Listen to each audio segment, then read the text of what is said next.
This investigation began in Ravenpine Valley, located on the outskirts of Houndseville, southeast of Redwater, a rather secluded area known for its woods of tall, dark evergreen trees that gleam under the moonlight.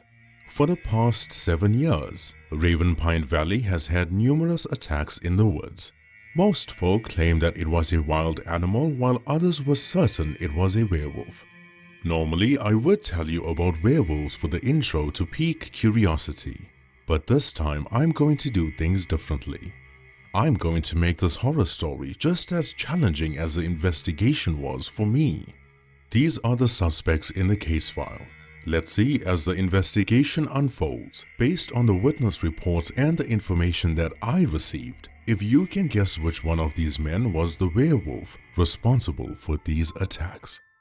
First suspect, Mr. Hexley, the head woodland ranger, a 40-year-old man that knew the woods better than anybody, excellent at close-quarter combat and skilled with all sorts of weapons, though always busy and rarely available, especially at night, thus leaving the maintenance and the safety of the woods to his colleagues. Second suspect, the town elder Mr. Ward, a 55-year-old blind man handling the town and woodland matters since a teenager, widely loved, respected, and a cherished member of the community. Though he wasn't born blind, he lost his eyesight in a terrible accident many years ago. He's also the grieving husband of Justine. Third suspect, Sheriff Andy Ward, an inexperienced 29-year-old man that didn't want to be there. He's the grieving son of Justine, reserved, shy, never made eye contact, and lost one of his ears in a terrible accident many years ago. He wears a hearing aid on the other ear, communicates through sign language or written word. Folk mention that he's frequently out of office at night. Fourth suspect, Louis Armitage, 32 years of age, lives with his girlfriend Hannah in the town of Houndseville, next to the woods with a vantage point of the camping sites. Known for secrecy, isolation, and strange sounds coming from his house during the full moon, folk reported seeing him buy raw meat at the market and eating it. Okay, so let's get into it. This case file begins with me, Detective Inspector Fillion Hunt in Houndseville, reading the reports of the camping trips in the woods that went horribly wrong. Chapter 1. The first camping trip, March. Houndseville didn't have much in terms of recreational activities, but Ravenpine Valley is where the money came in. Folk would go on hikes, camping trips, weekend aways, a beautiful tourist attraction indeed. Mountains were surrounding the woods and wildlife a great distance away, but not too far from admiring their beauty. However, there have been cases at least once every year of a wild animal entering the woods. Mr. Hexley, the woodland ranger, has taken precautionary measures for such cases. Bells are attached to rope on every third or fourth tree to alert the rangers. Lucas, along with 6 of his friends, booked a camping trip in Ravenpine Valley. This trip wasn't for leisure though. Lucas and his mates were researchers, studying ornithology at the University of Houndseville, which is the branch of zoology focusing on birds. They figured since Ravenpine Valley has a history of new species of animals, perhaps they would be lucky enough to gather data for their research paper. Mr. Ward, the town elder, as well as Mr. Hexley, the woodland ranger, along with his team, welcomed the group with hospitable behavior. They also met the sheriff of Houndseville before setting up camp. This wasn't a coincidence though. Everyone who enters the woods by signed agreement have to meet Sheriff Andy. Ravenpine Valley did not allow loud weapons to be carried into the woods, with the exception of the sheriff or the woodland rangers. Wildlife was incredibly important in that area, especially with the location being the border from the jungle of Belrue. One mesmerizing night, when 3 young men, including Lucas, and 3 young women, including Melissa, his girlfriend, set up camp sitting around a campfire talking about life, birds, research, and anything they felt passionate about. They loved on how bright the woods were that night. They gazed upon the full moon that looked larger than it ever had been, not realizing that exact same thing they were admiring would cause their massacre. Lucas and Melissa then took a romantic stroll, leaving their friends behind. Oh, it was quite lovely. Lovely indeed. Until they stumbled upon tracks in the woods. At first, they looked like huge wolf prints or any large four-legged animal deep in the dirt with claws dragging ever so slightly. Then something changed. The night became darker and the once bright moon, lighting up the woods, had become a reddish-orange color. Then a few steps ahead the paw marks disappeared, and suddenly the tracks were different. 2 paws or feet. Longer strides, heavier like whatever it was, stood up. However, the bipedal prints were not equally distributed in weight, like the heels were doing less work than before. Lucas and Melissa could almost picture it, a massive hulking shape walking through the trees on 2 legs. He said that it felt like it knew you knew it was there, and just didn't care that you did. Just as the couple was about to ring the bell, they heard their friends screaming, screams that were filled with fear. "Quick, ring the bell," Lucas said, as they both ran back to the campsite. While running frantically, they heard horrible sounds. Growls rumbling the ground, a vicious snort, a ferocious roar, and then the sound of flesh being chewed and bones being snapped. Suddenly, the screams from their friends, which started off loud with gumption, had been abruptly silenced. The woodland rangers, with weapons and flashlights in their hands, reached the campsite before the couple did, though it was too late. The camping tent had a massive claw mark, ripping the material with ease. There was blood everywhere with no sign of who or what was responsible. One of the woodland rangers said she thinks the flashlight scared it away.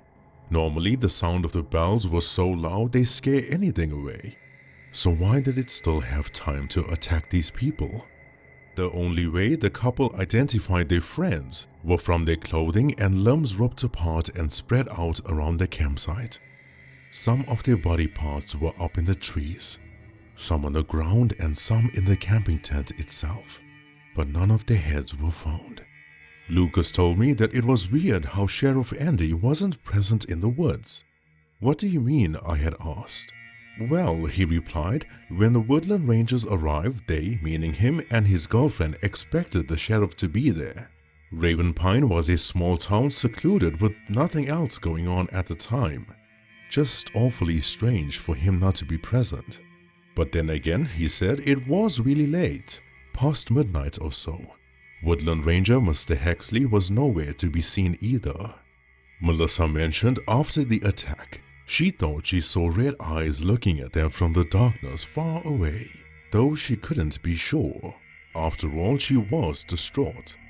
However, after a long wait at the police station, the couple reported it to the sheriff when he returned. No further progress was made in the investigation. The case file was closed and declared a wild animal attack. No other incident took place during that month. More so, the area of the first campsite was then closed off and restricted with warning signs. With months of sleepless nights, Lucas and his girlfriend called Captain Langley in the Redwater Police Force, specifically asking to see me, and gave me the report. I honestly had nothing to go on here. The only thing pointing to a werewolf would be the blood moon. Realistically, the tracks, the claw marks, the state of which the victims' bodies were in, could very much be exactly what Sheriff Andy had said. A wild animal attack. Speaking of the sheriff, I made a note. When everyone reached the woods after the attack, Sheriff Andy wasn't present, nor was Mr. Hexley. From this report, those two were my key suspects. Then the second report came in and things got a bit more complicated. Chapter 2. The Second Camping Trip. September. Mr. Boston Ross went on a hiking weekend at Ravenpine Valley. Despite the incident in March 6 months ago, things toned down and the place boomed again. Many tourists arrived, had camping trips, went on hikes, sightseeing and relaxing with no issues whatsoever. When he camped at night, he was smart enough to find a spot near the bell to ring for any danger. The woods were busy though, a lot of people camping that night. However, curiosity got the better of him and he decided to venture the woods. Not too far though, just to the spot of the reported tracks to see if they were real. However, before he ventured too far, forget seeing the tracks on the ground, he saw the return of the supposedly wild animal. He could see the mist from the animal's nostrils from every exhale. Ross then took a few steps back, but he had to be careful though. The previous night rained heavy and the mud was thick.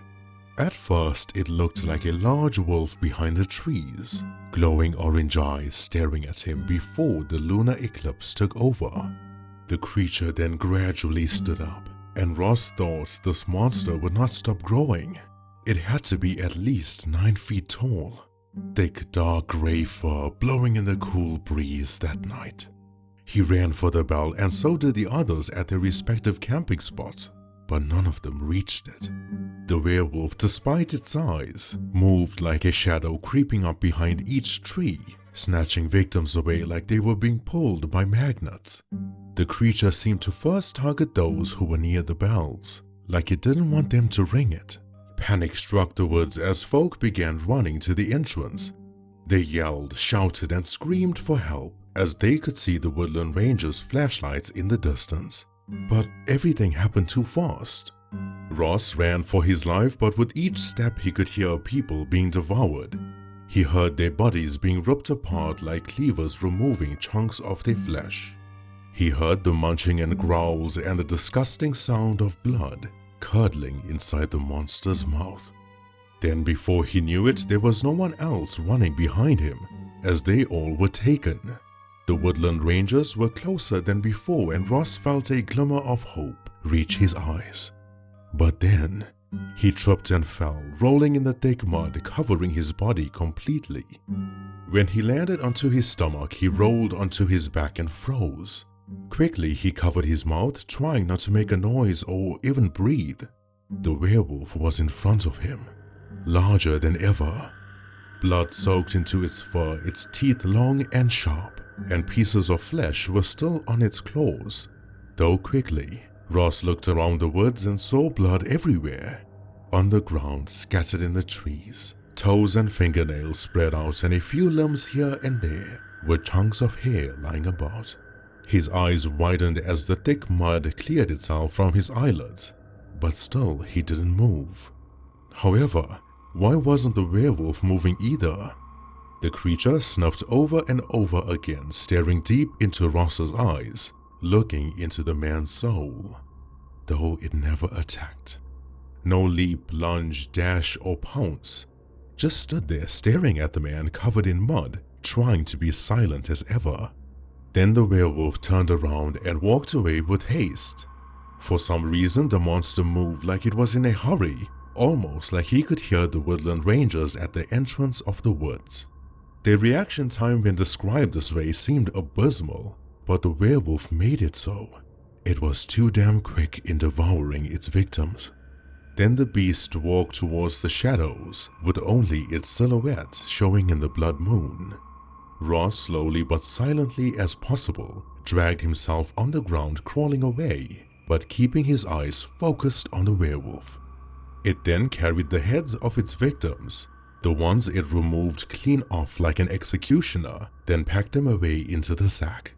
Just as the werewolf carried the sack over its shoulder, with blood dripping from the bottom of it, the sheriff fired a shot at the werewolf, wounding the back of its shoulder.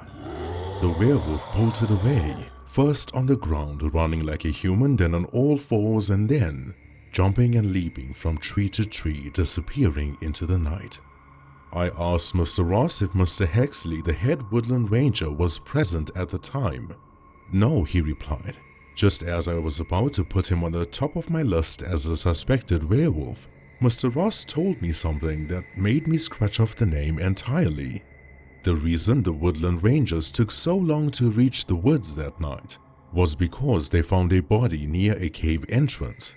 Head detached, same as the other victims, but this time it wasn't taken. This time it was kept there. That's how they identified him as Mr. Hexley. So for those of you who may have thought the head woodland ranger was the werewolf, Your guess would have unfortunately been wrong. And for those of you who suspected Sheriff Andy, he was the one that shot the werewolf's shoulder. Scratch him off the list, you think? Your choice. But in my line of supernatural investigations, I knew that a monster can appear at 2 places at once, so I kept him on my list. It still did not explain his disappearance in the first report. But at this point, the investigation became more mind-boggling than it was before. Hence, on a dark, stormy night in the city of Houndseville, near Ravenpine Valley, I paid a visit to the other 2 suspects that haven't been mentioned as much thus far. Mr. Ward, the 55-year-old blind town elder, and 32-year-old Louis Armitage, who displayed traits, all pointing towards a werewolf. Chapter 3: The Natural-Born Werewolf. Thankfully, that day was dark and gloomy with heavy rain soaking the ground. I didn't need to wait for nightfall to walk into the town. It was 5 p.m. when I reached the main section of Houndseville. Tensions ran high. Folks stayed indoors whispering their own conspiracy theories of what had been going on. I could hear their whispers like they were talking right next to me. They looked at me walking into the town, paler than the clouds above. Sheriff Andy, along with the Woodland Rangers, were busy investigating Mr. Hexley's demise, and I didn't want to bother them during that time. So I asked folk nearby for the address of Mr. Louis Armitage as they pointed towards the ridge point of an isolated house. When I knocked on his door, I saw someone moving the curtain by the window inside. It was a woman with long red hair and a black t-shirt. I knocked again, this time announcing who I was as well as my rank of a police officer. When Louis Armitage opened the door, he immediately growled at me. His fangs pushed out his mouth, the skin of his nose creased and his eyes turned yellow. From just setting his eyes on me, he knew I was a vampire. Now, contrary to popular belief, the vampires in the city of Cascada may need permission to enter a home, but I don't. Within a split second, I dashed inside, grabbed Louis Armitage behind the neck, tripped his legs in front and held him to the ground. My fingernails grew 6 inches as I pointed my index finger at his girlfriend, Hannah, just before she could make a move. My eyes squinted as I looked at her, head to toe, then said, "Interesting. You're a she-werewolf. So few of you remain out there." Louis Armitage tried fighting me off, moving his body vigorously, but who was he kidding? He probably had me mistaken for a vampire from Cascada. He never knew I was light years ahead of those fools in skill, speed, and power. Then I looked back at Hannah and continued, "Like I said, there's so few of you left. Would you like me to reduce that number even more?" I could see my red eyes in the reflection of hers. Mr. Armitage continued struggling but stopped when I said, "Listen, I'm just here to ask you a few questions. We can do this in a polite, civilized manner and ignore this foolish feud werewolves have with vampires. Or we could do this the hard way, where I rip your head from your neck. Which one is it going to be?" He growled at me for the last time and then stopped. I released my grip and Louis walked towards his girlfriend as she checked on him. I adjusted my long black coat and brushed my hair back with my fingers. I smiled kindly, respectfully, and warmly like I always do, then introduced myself again. "May we talk?" I had asked. Nervously, he sat in front of me when he threw a question at me. "I've never come across a vampire like you. Are you a hybrid? Where does that strength come from?" I understood the bewilderment in Mr. Armitage's mind. He was 6'5" and built like a brick wall. In normal situations, he would have put me down, but this wasn't a normal situation now, was it? "That's not important," I replied. "Folk in Houndseville reported suspicious activity from you at markets, buying and eating raw meat, living in secrecy and isolation, and coincidentally there are werewolf attacks in the woods. Are you the one responsible?" I asked a question that I already knew the answer to. It's a technique us detective inspectors use to gauge if a suspect is lying or not. More so, unlike other detectives, I could hear his heartbeat. It wasn't racing, so he wasn't lying. Mr. Louis Armitage was indeed a werewolf, just not the werewolf responsible for those attacks in the woods. When his eyes changed color and his fangs pushed out, I knew that he was a natural-born werewolf. I just wanted him to tell me. Natural-born werewolves are the only werewolves that show resemblance to their creature counterpart while being human. They are also werewolves like normal wolves, just much larger. They only transform in the presence of a full moon. And judging by how weak he was in comparison to my own strength, I knew that he wouldn't be responsible for such a massacre. Furthermore, natural-born werewolves only hunt other animals. It's against their code to target humans, as most of them are married to non-werewolf folk. And that's why I never started with him. When people told me that he was buying raw meat at the markets and eating it, I knew that it would be animal meat. It would be really strange for a market to sell human flesh. Cursed werewolves, on the other hand, do walk on their hind legs, and their transformation is rather instant. The outlier was, cursed werewolves don't really need a full moon to transform, which is why Louis Armitage was a suspect. Hannah walked me down to her basement, showing me the chains they use to restrain themselves during a full moon. It's occasions like those they buy the raw meat for. Indeed, there were precautionary measures taken for the monster that awakens at night. Those were the strange sounds the townfolk were hearing during a full moon. However, just to be sure, I asked Louis if he could remove his shirt and show me the back of his shoulder. He was rather confused by this, but did so anyway. I examined his shoulder carefully, looking for creases in the skin, scar tissue, any marks at all. Werewolves can heal from their regenerative abilities and heightened immune system, though wounds still leave a mark. The report mentioned the werewolf was shot behind its shoulder, and Louis Armitage had no signs of that. Then we spoke about the town elder Mr. Ward and if Louis knew anything about the accident the old man had many years ago. Maybe chemicals splashed into his eyes. Maybe damaged retinas. What eyes? Louis retorted. Mr. Ward doesn't have any eyes left to begin with. His eyes were ripped out of his face. Many people in the town believed that he was the first victim in the monster attack. Louis said it was right after Justine had supposedly passed away. Hold on, what do you mean supposedly? Is she dead or not? I had asked. He replied, well, yeah, I guess. So much time has passed, she has to be dead by now. It's just strange, you know. Mrs. Ward was fit as a fiddle, but they said she died of natural causes. They even had a closed coffin funeral for her. I was going to ask another question, but I could see something festering in Mr. Louis' eyes, so I waited. Silences for me were never awkward. And then he spoke. Long time ago, people began speaking about a werewolf deity in Houndseville. My eyes lifted from my notepad and looked at Mr. Armitage and Hannah when he said that. He continued, folk have been talking. Some say the deity's presence is stronger when there's a blood moon out. I don't know if you looked around, Inspector, he said, but this is Houndseville, home to natural-born werewolves.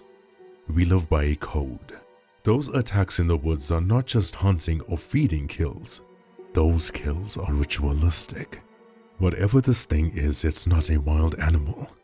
My alpha wanted to put an end to these attacks in the woods, and one night he went up against this unknown creature, and he died.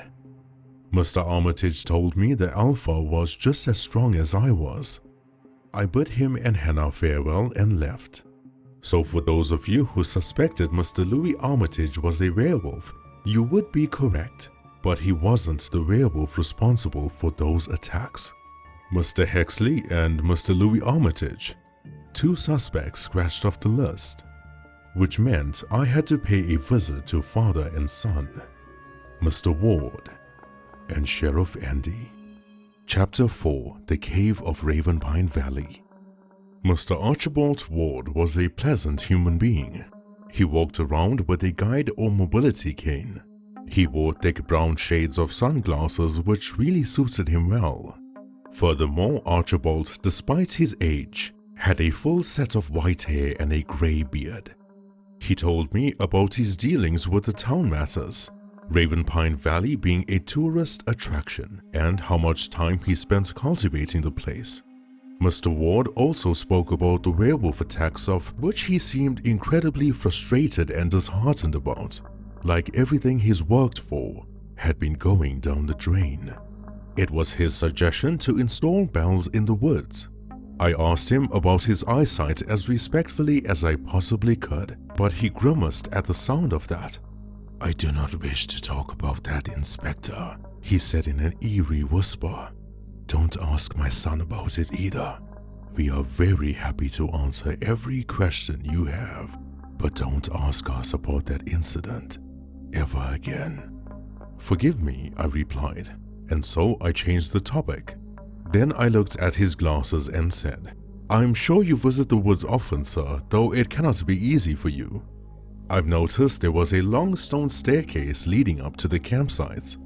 I opened my notepad and asked, "Just curious, Mr. Ward, do you know how many steps there are there? I would like to know what I'm getting myself into before starting the trail." "Ah, yes, the staircase," he said proudly, like he was the one that built it. "You know, Inspector, I honestly don't know the answer to that. But yes, I do visit the woods often. With company, of course, and sometimes alone. It's my duty as town elder." Before we could continue, the woodland rangers called me with urgency. They wanted me to see what they found. When I reached the location, I saw a chalk-drawn figure on the ground. The drawing showed the head detached and placed a great distance away from the rest of the body, outside the cave entrance. That's where they found Mr. Hexley's body. The cave itself was under the woods per se, very well hidden, and efforts were made to make it look camouflaged with long branches and leaves. The woodland rangers stood by the cave entrance covering their mouths, trying not to throw up. They gestured for me to enter, but their expressions were rather horrified. Then I took out my small flashlight, covered my nose with my long black coat, and walked in. My word, the stench was awful. However, what I saw next stiffened my legs and froze me with horror. There were heads inside the cave, spread out equally, placed on plates. Candles were lit by each one of them. The woodland rangers told me the heads belonged to the victims in the attacks, as well as the missing folk throughout the years. Etched onto a cave wall was a drawing of a monstrous werewolf wearing a crown. I've seen many werewolves before, frightening and terrifying, but this one looked truly evil. This creature looked all too familiar. "Have you seen this before?" the woodland rangers had asked me. "Yes," I replied. "The creature on the wall is Lycaon." Mr. Louis Armitage was right. This was a ritual. There was a story I read from a book in my library in my basement.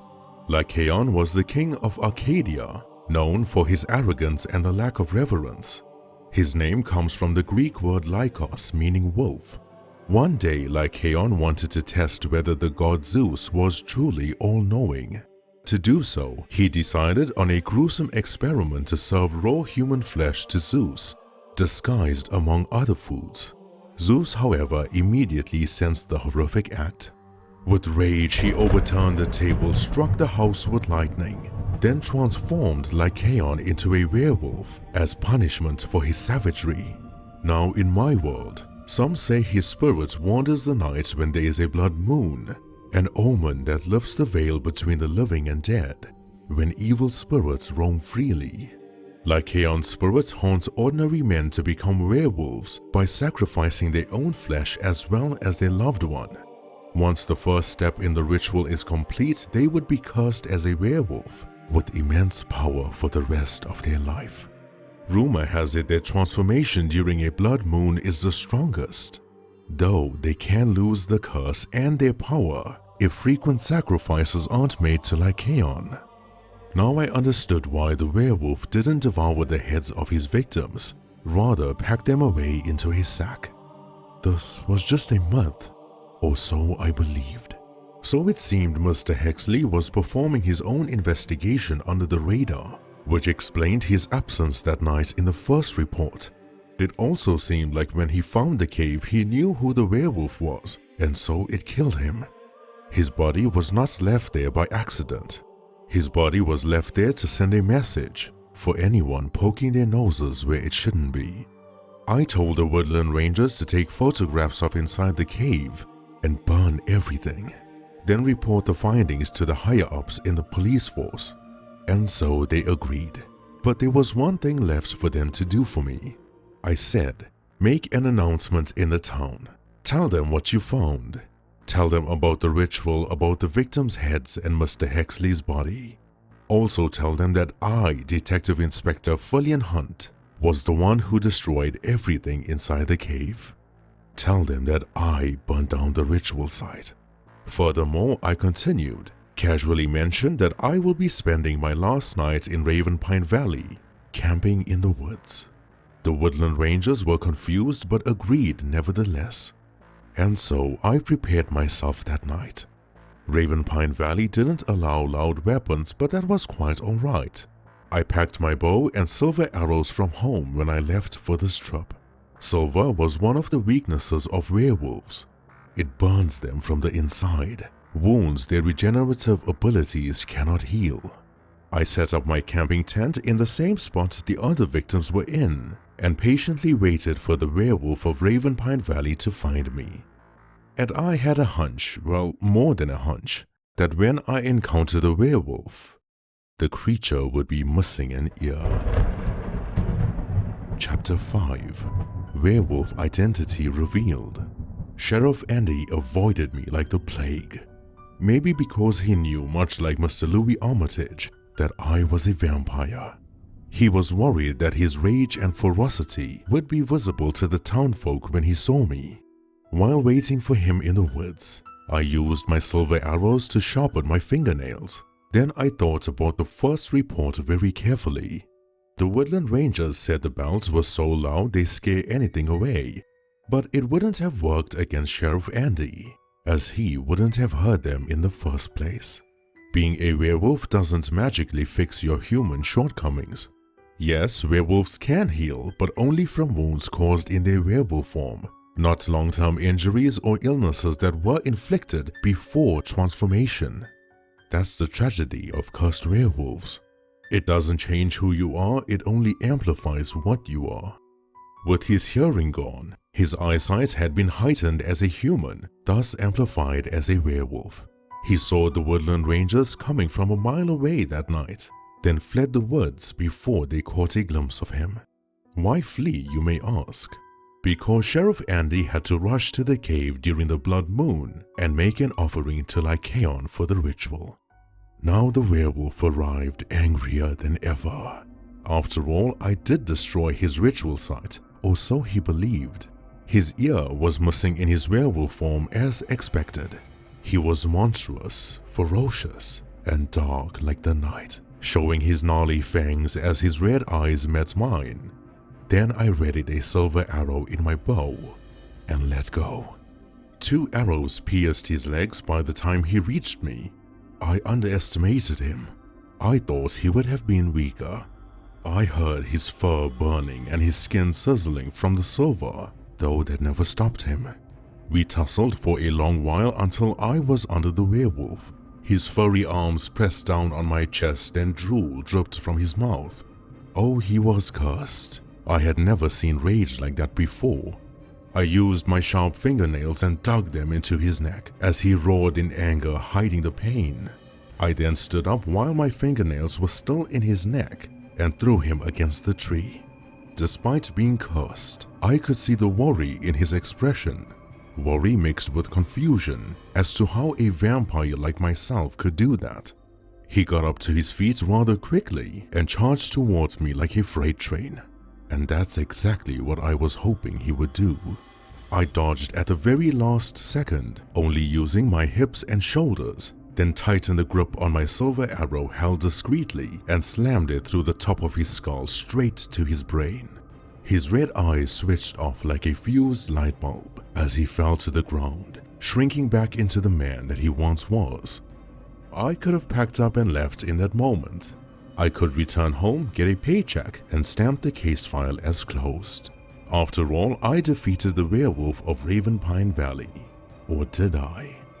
When you're a detective inspector, it's your job to pay attention to every single detail in an investigation, no matter how contradictory it may be, no matter how far along it was, and no matter how much your brain tries to make you forget. Why would I have left in that moment when I was waiting for the second werewolf? Oh yes, there were always two of them.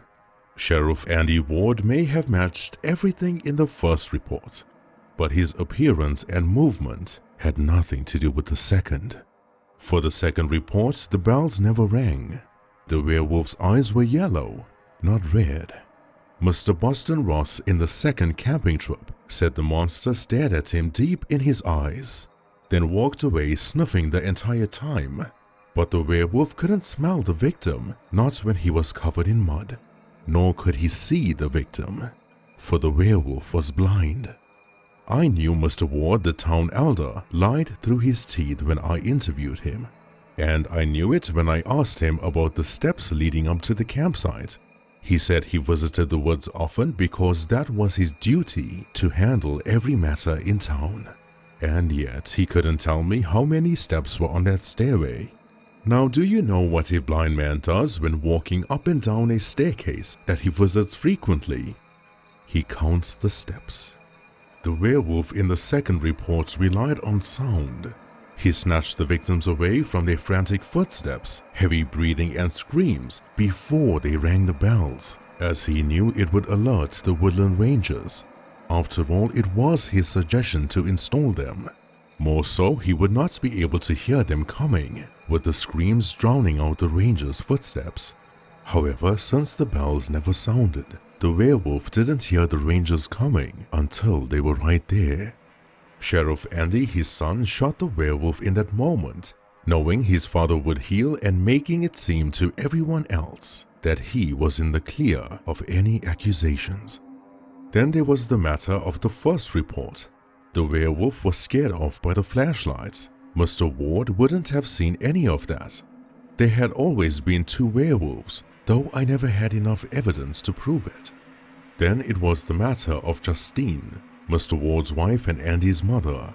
Louis Armitage said she was fit as a fiddle and died of natural causes, yet they had a closed coffin funeral. Then I remembered the ritual inside the cave and the first step to begin the werewolf curse. There was no way Sheriff Andy would sacrifice his own mother to the werewolf deity without his father knowing. Andy sliced off his ear, Mr. Ward dug out his eyes, and both of them sacrificed their very own Justine as an offering. And so when Mr. Ward in his 9-foot werewolf form with glowing yellow eyes, sharp teeth and claws longer than mine had arrived in the woods, I knew Mr. Ward's werewolf form would be much stronger than his son's. He was larger with much more experience. Although I didn't feel like it was Mr. Ward in that moment, I felt like I was fighting like Heion, possessing the man. He used his razor-sharp claws and took swipes at my body. I watched pieces of my flesh flying in the air while trying to dodge his attacks. Besides, for Ragnar Leifson, Mr. Ward was the quickest werewolf I fought at the time. I was kinda outmatched at first. Weak and bloodied, I tried composing myself. I knew the werewolf was far stronger than I was. But what if I used one of his strengths against him? Using my vampire ability to run like the wind, I dashed forward, ringing every bell in the woods of Ravenpine Valley. Mr. Ward tried catching me, but I was too quick for him this time. Really difficult to catch a vampire when your eardrums are bleeding from the bells ringing in your ears. His equilibrium was way off. Then when he fell to his knees, covering his ears, grunting and growling, I waited for the roar of frustration, and when it surpassed, I drew the silver arrow and released my bowstring. The woodland rangers arrived at the woods after the bells rang and saw Sheriff Andy Ward in his human form lying on the ground with strands of werewolf fur next to him. Then they looked at Mr. Ward, the town elder, with a silver arrow between his eyes. I gave them my statement, ran down the case with them, and explained everything that I could. They were surprised to see me still standing, considering the state of my clothes were in. My wounds were healing. I had to hurry though. Sunrise was approaching, and this time there were clear skies. When I left the town a few hours later, I saw Mr. Louis Armitage and his girlfriend Hannah looking at me, nodding their heads with respect in a way to thank me, and so I did the same. What do you know? Vampires and werewolves really can get along. The Werewolves of Ravenpine Valley was one of the toughest cases that I had ever worked in my career. I went into this investigation thinking that I was searching for one werewolf only. However, in an investigation, not only are details important, but witness statements as well should carefully be examined and studied for further deductions. See it like pieces of a puzzle. You may complete a portion of it thinking you know exactly where it's leading, but you'll never see the full picture without completing it. That's the thing about being a detective inspector. This time, however, it wasn't vampiric speed, strength, or skill that saved folk from Ravenpine Valley from further werewolf attacks in the woods. This time it was intellect. As much as I wanted to return home, sup on my mug of blood, have a shower, change into my pajamas, and hit the bed, I couldn't. Captain Langley had called me while I was on the train back home, mentioning to me that there was another case that I had to deal with in Redwater. Some strange creature being called the Wendigo.